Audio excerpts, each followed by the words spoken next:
All right, so this post came up in my LinkedIn feed, and it was a post by Jordan Amber. He's talking about how technical debt killed the startup that he was working at, and uh, there are a lot of reasons why a project or a company fail, and technical debt on is definitely one of the biggest ones.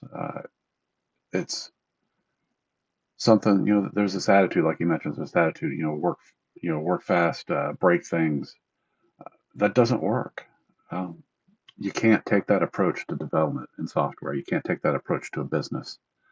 Uh, it might get you through short term, but it leaves you with piles of technical debt, things that you have very little chance of recovering from in the long term. You have to be wise in your technical design decisions. You have to be wise in your development. You have to do things the right way. That means it doesn't mean that you can't move quickly, and it doesn't mean that you can't code quickly, but you still have to take the time to do things right. You have to take the time to make sure that your code has a solid foundation, because as he mentions here, the further you get into that move fast and break things attitude, the more technical debt that you pile up, and the more likely it is that your project's going to fail.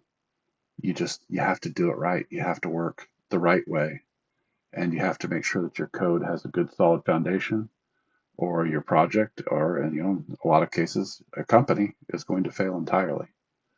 And that is the story for example after example after example of failed startups.